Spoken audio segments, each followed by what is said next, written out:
Tompom-pitahiana manokana ary mpiaino malala no ahafahantsika mifandray indray amin'ity onjam-peo, onja izay ahitana sary ihany koa amin'ny lafiny manokana, izay ifandraisantsika amin'izao fotoana izao. Ka dia ny fahasoavan'Andriamanitra no amintsika tsiraray avy anie ho tojo ny fitahiana isam-batan'olona isika mianakavy.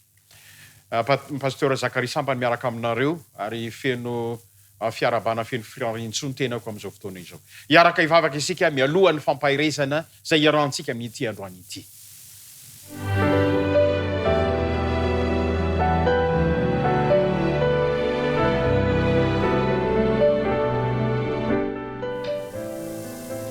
Misaotra anao izay tompo tsara indrindra sy masina any an-danitro satria nomenao fotoana manokana, fotoana miavaka izay anananay anjara ny amin'ny fiarahana tanteraka aminao.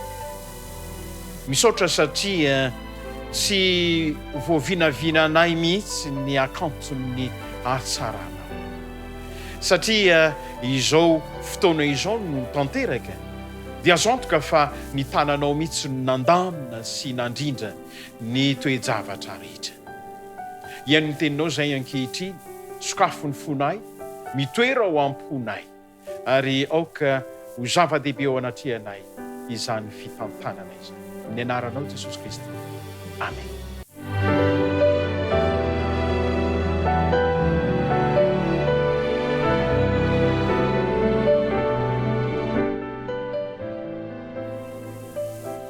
Finoana mafiorina. Finoana mafiorina. Io finoana mafiorina io no lohateny lehibe izay ahafahantsika miresaka amin'ny ity androany ity ry havana malala. Ahoana moa no atao hoe finoana mafiorina?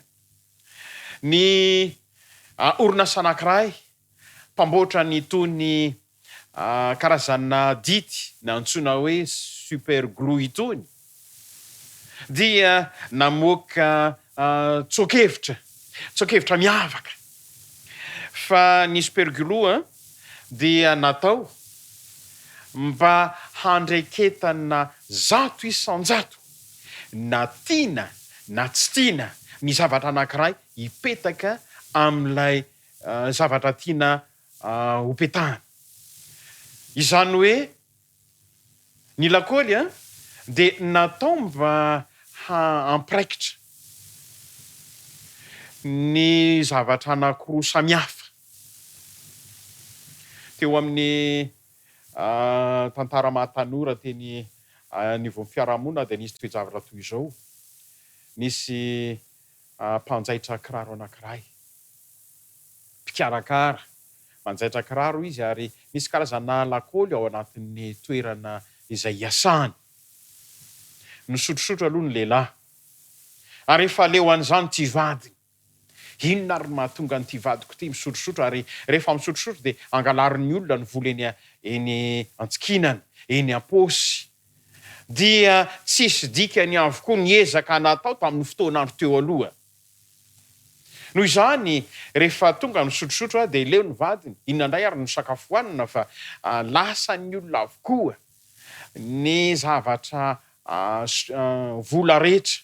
Ary ny misotro hitantsika fa na manana ianao na manam-bola ianao na tsy manam-bola, rehefa tia misotro dia afaka manome izay laninao ihany koa ny namanao. Fa nisotro ity lehilahy ity ary natory tao amin'ny toeram-piasany, tezitra ity vadiny. Dia nalainy ny super glue, ilay tanan-drangahy izay manana rantsana misaratsara ka iny no ndrarahany super glue ny elakelaky ny tanany, ndrarahany ny tanany ilany, ndrarahany ihany koa ny tanana ilany. Izany hoe maina tampoka teo ilay super glue dia tsy afaka misokatra intsony ilay elakelaky ny tanana. Ilay rantsan-tanana zany dia lasa vongana iray miaraka amin'ilay felan-tanana. Nasiany ihany koa ny tongotra dia niraikitra tanteraka. Ity rangahy ity nefa dia mbola manana eritreritra ny hoe hanao asa, hanenjika asa izay tokony ho tratrarina fa ny client be dia be nanome ny toky. rehefa taitra tamin'ny torimasona izy ry havana malala dia tsy nisy azo atao satria na tianao na tsy tianao dia tafakambana sy tafapetraka tafaorina ho toy ny vongana anankiray ilay rantsan-tanana rehetra ny ratsan-tongotra rehetra ary tao anatin'ny fotoana lava no nampisarahana an'izany mba tsy ho vaky ny hoditra satria ny supergro tsy mamela mahazo fa raha ohatra ka betsaka ny lakôly na superglo natao amin'ny tanana dia mety rovotra mihitsy aza ny hoditra. Ny tianambara dia izao ny orinasa namorona ny superglo mihitsy dia nanorona ity fonjakevitra ity fa ny superglo no atao hoe izy no faratampony zay mantsy ny atao hoe super izy no faratampony amin'ny dity rehetra zay afaka ny ampikambanana ny zavatra anankiray ary azo lazaina ihany koa fa mitovy ohatrany hoe vongana anankiray amin'le ray napeny petahana le ray apetaka. Miresaka ny finoana ao amin'ny fiorina itsika amin'ity androany ity ry havana malala ary izao mantsy ny fanambarana eo amin'ny Kolosiana toko voalohany ka ny andiny ny fahatelo amby roapolo. Kolosiana toko voalohany andiny fahatelo amby roapolo dia mivaky toy izao amin'ny anaran'i Jesosy Kristy raha maharitra amin'ny finoana ianareo ka mafiorina sady tafatoetra ary tsy mety hafindra hiala amin'ny fanantenana avy amin'ny filazantsara zay farenareo sady toriana eny ambany lanitra rehetra eny ary izany no nanaovany ahy Paoly ho mpanompo. Ity teny hoe mpanompo ity sy ilay teny hoe mafiorina ery am-piandohana no tiatsika akana fampaherezana. Nahoana moa no mafiorina ry havana malala? Rehefa makany am-piangonana na rehefa misafidy an'Andriamanitra ny olona tsiraray avy dia manao zara fahavita ny ankamaroan'ny mpino zany hoe kristiana ihany izahay na dia misy fahalemena azy ary matetika aza ny mampalahelo dia izao avy any am-piangonana dia misotrosotro mihinana zavatra tsy hinana zay andrarany baiboly ary manao zavatra tsy fanao zay andrarany baiboly ihany koa ny ankamaroany ny zanak'Andriamanitra. Io no toetra marefo indrindra zay nitrikitrehan'ny soratra masina fa mila amboarina ny olona anankiray mila tefena ny olona anankiray zany hoe ny olona rehetra zay te mifandrindra ny fiainany araka an'Andriamanitra dia izao tian'Andriamanitra ho zato isan-jato toy ny amafisan'ny superglo lakôly anankiray ikambanatsika amin'Andriamanitra io no fonjakevitra tian'Andriamanitra ho tratrarina raha tena zanak'Andriamanitra isika. Ary io no tsokevitra ihany koa iombonana ty epistely anankiray ity amin'ny fampianarana zay rahantsika androany manao hoe tian'Andriamanitra ho mafiorina isika ipetaka tsara ary misy teny anankitelo aza izay iarahana mandinika amin'ity androany ity amin'io andininy io ihany dia ny teny hoe tafatoetra tsy mety afindra hiala teny faharoa ary ny teny anankiray voalohany izay efa nireny teo dia hoe maharitra misy faharetana somary iarahantsika hodininy zany hoe inona moa ny atao hoe tafatoetra. Ny tafatoetra ry havana malala amin'ireo mpandinika singanteny etimolojia ho zareo mpandinika zany hoe ny teny anankiray dia misy singanteny ifaharana fototra ny aingana. Ny atao hoe tafatoetra dia izao ilay olona mihitsy no mametraka ny vesatra rehetra eo aminy mba hifantoka amin'ny seza zay hipetrahany zany hoe akambana ho toy ny vesatra anankiray ka tsy nitongotra intsony no milanja ny vesatra rehetra fa ny vatana rehetra mihitsy no mipetraka eo ambonin'ny seza anankiray. Io no antsony hoe tafatoetra tsisy fisamatsamana intsony na fialana intsony amin'izany hoe toetra mikambana izany. Raha mitsangana mantsy isika dia izao mety ny tongotra anankiray manana vesatra asana hoe 80 kilao ka ny vesatra anankiray ijoroana anankiray mety hoe 20 kilao amin'ny olona 20 kilao angamba dia afaka mampifandrindra an'izany zany hoe ny tongotra anankiray mifatratra any kokoa ny vesatra rehetra. Fa ny tokotra anankiray kosa dia maivamaivana. Indrindra moa fa raha miankin-drindrina ny olona anankiray dia miamiena ihany ny vesatra apetraky ny vatana amin'ireny toe-javatra irehetra. Fa ny atao hoe tafatoetra ry havana malala dia izao tsy misy fisamatsamahana, tsy misy fialana amin'ny resaka vesatra intsony fa mivangongo amin'ny toerana anankiray dia amin'ny fitoerana anankiray isika. Io no anombanany soratra masina fa raha mafiorona isika dia tafatoetra. Eo amin'ny Kristy isika ry havana malala. Tsy afaka miala eo isika. Eo no ivombesatritsika. Eo no maizy antsika. Izany no mahatonga ny mpino ny tsiraray avy avy mivavaka ao am-piangonana izy dia mbola makany ndraiky io, makany amin'ny dadarabe. Mbola misy eritreritra hafa ndraiky io makany amin'izay alehany. Ary eritreretiny fa finoana ihany koa izany. Indrindra mantsy fa isika malagasy rehefa lazaina hoe Andriamanitra tsy manampy izay tsy manampy ny tenany.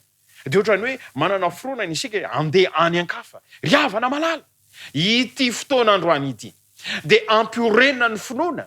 Fa finoana izay an Jesosy Kristy. Finoana Jesosy Kristy no finoana izay anananao. Tafatoetra aminy isika. Io mantsy ny toetra ny lakôly. Eo amin'ny 2:4, eo amin'ny Kolosiana 2:4, ary ankehitriny dia mifaly amin'ny faharetako ho anareo aho. I Paoly no miresaka ry havana malala. Raha mbola velona amin'ny vaninandro ankehitriny, tia ngamba i Paoly dia be dia be ny kristianina izay liana te hiaino feony, hiaino teniny. Ka dia manantona azy ary indro izy fa mampahery ihany tokoa. Dia tafaresaka fa ny misy toetra anankiray izay ananany mba ahatonga ny olona anankiray ho vonjen'Andriamanitra dia miaritra amin'izany izy. Misy fiaretana izay ataony, misy fifehezantena izay tiany hijoroana, misy hery izay tsy maintsy ampandeferiny amin'ny maizy azy. Ary mipiripiry moa izy miteny hoe ny fahalemeko no heriko, ny ezaka ataoko dia ezaka famonjem-panahy mandrakariva. Ry mpiaino malala isany amin'ity androany ity.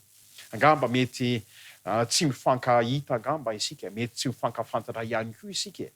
Mety ihany koa mety mifankafantatra kanefa tsy dia presaka loatra isika. Fa amin'ny alalan'izao resaka izao, amin'ny alalan'ity fampaherezana ity, dia tiako ny ampitoerana fa ity Andriamanitsika ity dia tian'Andriamanitra hanana finoana zato isan-jato isika.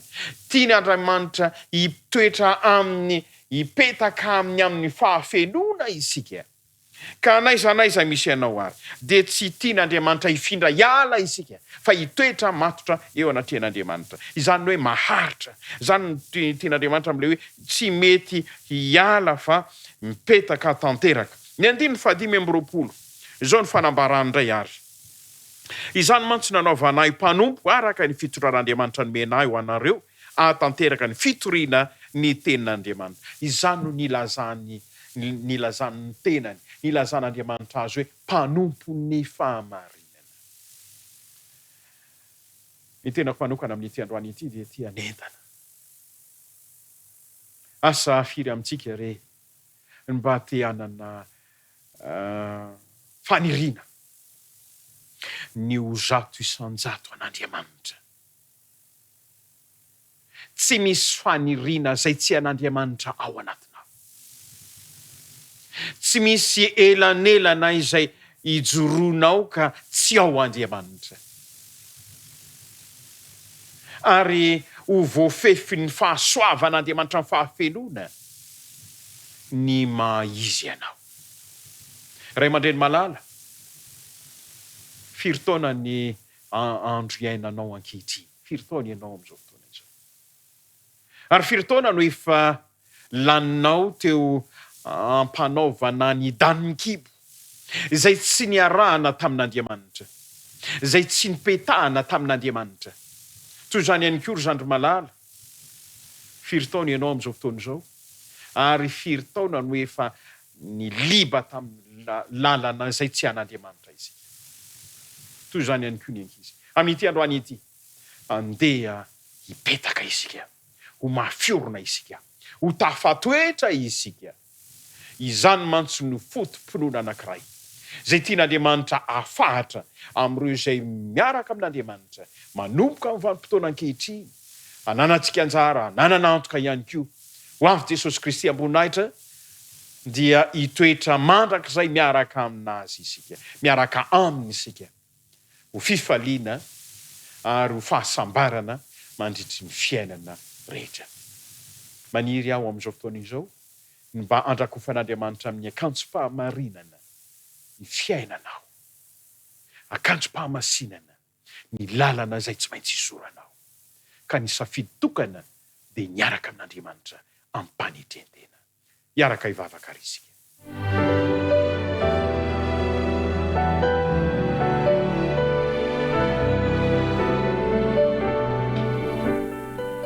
Midera sy misaotra anao izahay Tompo avo indrindra sy masina ny Andriamanitra, satria tomefy ny fahasoavana, nomenao ny hevitra ny pololoitra avy amin'ny vavan'ny tenin'ny mpanomponao, ary nomenao ihany koa anjara sakafo mba ahavelona ny fiainanay eo am-pitsenananao Jesosy Kristy. Marefo izahay manana fironana endaka izahay, manana fironana hiala aminao mandrakariva izahay, kanefa amin'izao fotoana izao dia tianay mba ho fezin'ny famindramponao aneny fiainanay rehetra. Ny haino izany afatra izany izahay dia amin'ny teninao, endry fa na vava tsy feno fahefana manao hoana aza, vava noentina milaza ny fahasoavanao, dia tianay Tompo, tiako ihany koa mba hananako ny manokana ao am-pony tsiraray avy ny teny izay norenesina tamin'ity androany ity, ka hitondra soa ny sofina rehetra mandre, hitondra fahasoavana ho an'ny liana ihany koa, ka ny andro ny androm-piainanay sisa dia olanina eo ambany fahasoavana. Momba ianao anay ary ny sisa izay tsy ho avy ny vavanay ene dia omenao amin'ny fahafehana. Ny anaranao Jesosy Kristy. Amen.